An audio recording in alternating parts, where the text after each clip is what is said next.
आप सभी का स्वागत है और सीवी सिंह सर की आपको नमस्कार स्वीकार।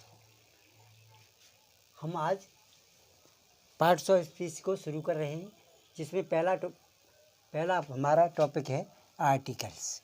आर्टिकल पढ़ाएंगे हम और ये बताएंगे आपको, आपके अध्यापकगण जो कॉलेज में पढ़ाते हैं, अन्य भी पढ़ाते हैं, वो सब अपने अपने तरह से पढ़ाते हैं। हम भी बताएंगे कि अग्रपद क्या होते हैं, आर्टिकल कैसे, क्या, कितने, कैसे, कहाँ कैसे प्रयोग किए जाते हैं, ये हम बताएंगे। तो ये किसी नाउन के पूर्व प्रयुक्त होकर उसकी विशेषता बताते हैं, यानी किसी नाउन के पहले रखे जाते हैं, अनिश्चयवाचक नाउन के, और हम इन्हें डेमोस्ट्रेटिव एडजेक्टिव और डिटरमाइनर से भी कह सकते हैं। यानी इन्हें ये विशेषता बताते हैं, किसी नाउन के पहले आते हैं तो, और डेमोस्ट्रेटिव एडजेक्टिव्स यानी और डिटरमाइंस भी कहते हैं। काइंड्स ऑफ आर्टिकल, आर्टिकल के अग्रपद या के भेद, अग्रपद या अग्र शब्द कह सकते हैं आर्टिकल को, के भेद या प्रकार। There are 2 kinds of article, 2 प्रकार के भेद होते हैं। नंबर 1 डेफिनेट आर्टिकल, निश्चयवाचक, जो जिससे निश्चितता का बोध होता है, दी होता है। और इनडेफिनिट आर्टिकल, ये अनिश्चितता का बोध होता है, और ये ए एन और दी और सम, वो ए एन और सम ये 3 होते हैं। ए एन और सम ये 3 होते हैं। तो आज हम आपको सम और एन के बारे में बताएंगे कि सम आर्टिकल क्या होता है और एन क्या होता है। हाँ, यूज ऑफ आर्टिकल, आर्टिकल के प्रयोग में सम का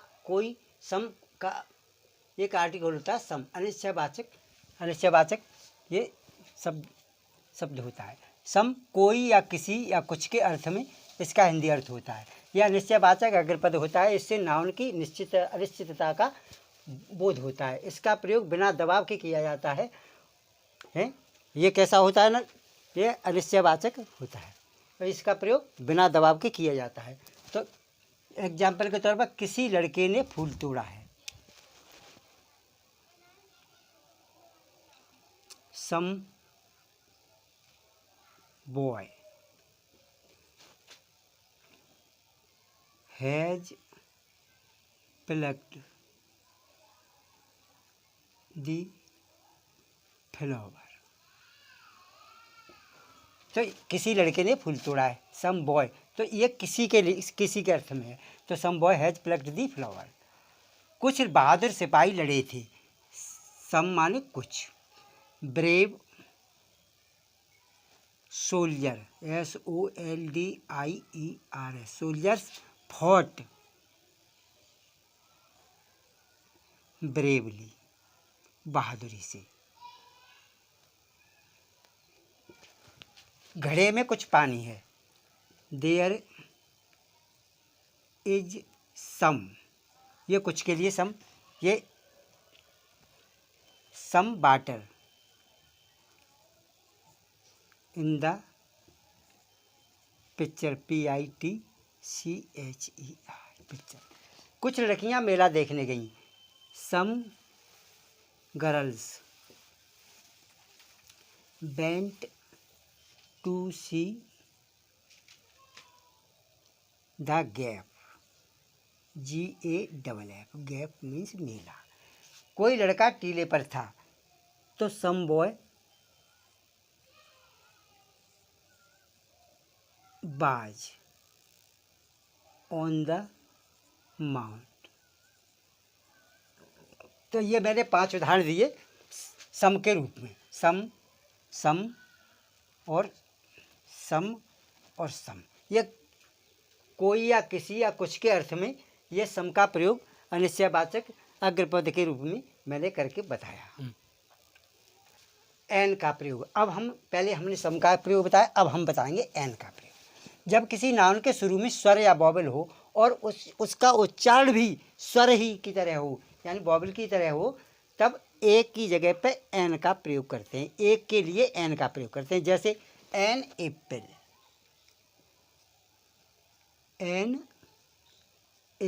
एक सेब, तो ये ए है, एन एप्पल। एन ऑरेंज, एक संतरा, एन ऑरेंज एक संतरा। एन आस, एक गधा। एन आस मीन्स एक गधा। एन एनिमी, एक शत्रु। एन आउल,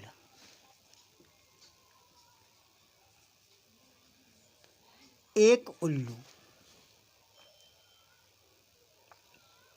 एन इंकपॉट, यहाँ तक कह रही है, एन इंकपॉट। एन अम्ब्रेला,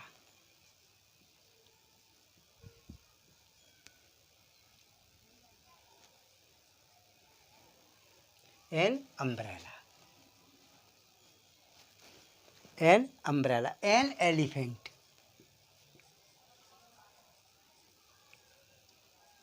एक हाथी। एन इंजीनियर,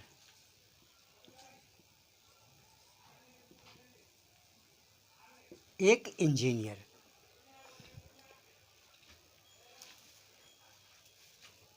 एन इंकपॉट,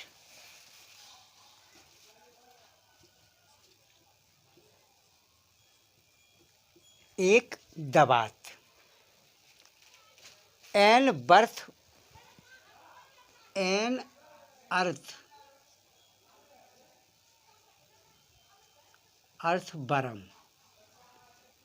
एक केचुआ, एक केंचुआ। अर्थवर्म मीन्स केंचुआ। एन ओशन, एक महासागर। एन ओशन माने एक महासागर। एन ऑस्ट्रिच, एक शुतुरमुर्ग। और एन इडियट, इडियट एक मूर्ख। एन इडियट माने एक मूर्ख। और an ordinary,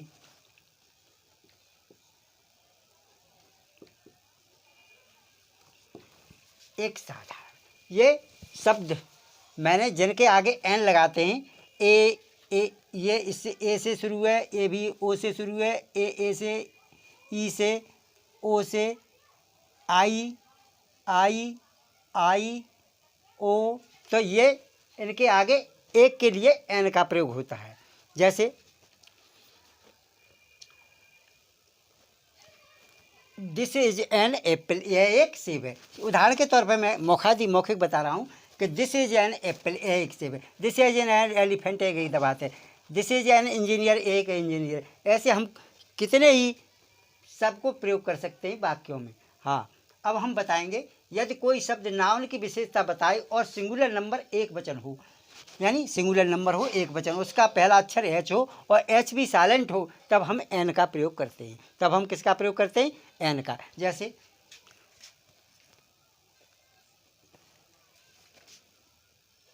N honest person,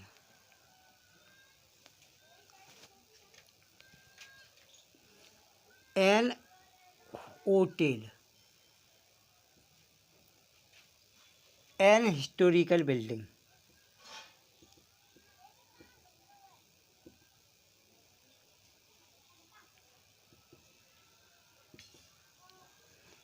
N historical building, an honourable person,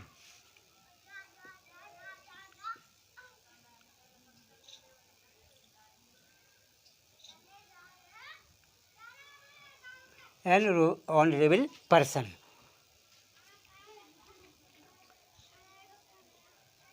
an air,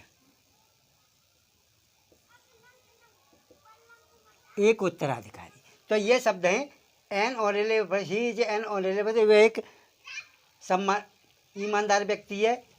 N hotel, hotel नहीं, होटल को होटल नहीं कहेंगे, एच साइलेंट है इसलिए होटल कहेंगे। क्या कहेंगे? होटल। एन होटल, होटल नहीं कहेंगे। एन हिस्टोरिकल बिल्डिंग, हिस ने है ना कह के हिस्टोरिकल बिल्डिंग कहेंगे। और एन ऑनर नहीं कहेंगे, ऑनर। N honourable person. और हेयर है तो हेयर को एन एयर कहेंगे। ये मैंने आपको दो तरह से एन का प्रयोग बताया, और आगे में हम तीसरी और बताएंगे हम। यदि किसी नाउन का पहला अक्षर कॉन्सोनेंट हो और मगर ध्वनि स्वर की दे, तब हम ए के लिए एन का प्रयोग करते हैं। जैसे एन, एम, एल, ए। तो एम जो शब्द है, एम पहले ए बनता है, तब एम होती है, M is equal to M. तो एम किससे बनती है? ए एम, हिंदी में ए आती है। देखो एम पी इसमें आती है। एफ तो ए आई है बराबर एफ में। एम देखो इसमें भी एम है, इसमें भी एम है, इसमें एम है, इसमें एम है, इसमें एफ है। तो ये एफ, ए पहले अक्षर ए है, तब एफ लिखी जाएगी। पहले अक्षर ए है, उसके बाद एम में लिखी गई है। तो ये ऐसे होते हैं। पहला अक्षर एक की ध्वनि देता है, किसकी? यानी स्वर की ध्वनि देता है, स्वर वॉवेल की। तब हम कहते हैं एन, एम, एल, ए। एक legislative member of assembly, legislative member of assembly, MLA. MP member of parliament. F O एक फॉरेस्ट ऑफिसर। एनएमए एक master of art. MSc master of science. तो ये मैंने आपको उदाहरण किसके दिए? यानी नाउन, पहला नाउन का पहला अक्षर तो कॉन्सोनेंट है, मगर ध्वनि स्वर की या वॉवेल की दे रहा है। राष्ट्रीयता के लिए एक वचन के लिए an Indian, an Australian, an American, N Asian. ये एक भारतीय, एक ऑस्ट्रेलियन, एक अमेरिकन और एक एशिया का। तो इसलिए ये जब बहुवचन में प्रयोग करेंगे तो दी इंडियंस, दी ऑस्ट्रेलियंस, दी अमेरिकन्स, दी एशियंस। ये मैंने आपको हाँ, वॉवेल्स यानी वॉवेल ये 5 होते हैं, ए ई आई ओ यू। क्योंकि इनके आगे हम एन रखते हैं, तो ये जो है वॉवेल्स को मैं क्लियर कर देता हूँ कि कौन कौन से होते हैं और कितने प्रकार के होते हैं। वॉवेल्स ये 5 प्रकार के होते हैं, ए ई आई ओ यू। मगर 2 सेमी वॉवेल्स होते हैं, अर्धस्वर कहते हैं इन्हें। क्या कहते हैं? अर्धस्वर, सेमी वॉवेल्स। ये शब्द के शुरू में हो, इसे वाकी ध्वनि से पढ़ेंगे। यानी शुरू में हो तो वाकी ध्वनि, और अंत में और बीच में हो तो साइलेंट रहते हैं। अंत में और बीच में हो तो ये पढ़े नहीं जाते। जैसे वाज, शुरू में तो वाज माने था, वेव, वॉलरस, वी और वर, ये सब शुरू में है, इसीलिए व की आवाज़ दे रहे हैं। किसकी आवाज़ दे रहे हैं? वा की आवाज़।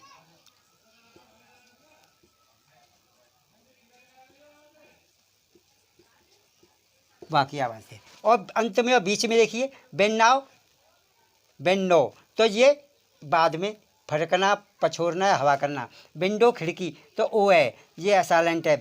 वेलो तो ये डब्ल्यू, ये सब साइलेंट वर्ड हैं। विड्रो तो ये अंत में है और बीच में साइलेंट रहते हैं, और शुरू में वे की आवाज़ देते हैं। बाई की वॉवेल्स। अब बाई जो सेमी वॉवेल होता है, बाई या की ध्वनि देता है। ये शब्द शुरू में हो तो या की ध्वनि देता है, और अंत में और बीच में हो तो साइलेंट रहता है। जैसे एक्स, हिचकी। यंगस्टर शुरू में है तो air, your, you, yummy, yam, L, yes, L, you, ये सब शुरू में तो या की आवाज़ दे रहे हैं। और देखो ये अंत में साइलेंट वर्ड, से, बे, डे, प्ले, पे, तो ये बाद में है। तो ये और इनके आगे वॉवेल है, स्वर है, इसीलिए ये बोले नहीं जा रहे, ये साइलेंट हैं। इनके आगे स्वर है, बाई के आगे स्वर है, इसलिए ये साइलेंट है, इसलिए साइलेंट वर्ड है। यदि अंत में बाई हो और उससे पहले कॉन्सोनेंट हो तो बाई को ई पढ़ेंगे। जैसे हैवी, तो बाई है, ये कॉन्सोनेंट है। Busy, sympathy, beauty, fry, try, sky, Sai और क्राई और प्रेटी, तो ये अंत में बाई है और उनके आगे कॉन्सोनेंट है, इसलिए इनको ई की ध्वनि से पढ़ेंगे। हाँ, यदि हमारा वीडियो आपको अच्छा लगे तो आप इसे लाइक करें, शेयर करें और आपका फर्ज बनता है कि इसे सब्सक्राइब करें और घंटी बजाएं। हमारा ये video high school, inter, BA, MA और कंपटीशन हर एक प्रतियोगिता में काम करेगा।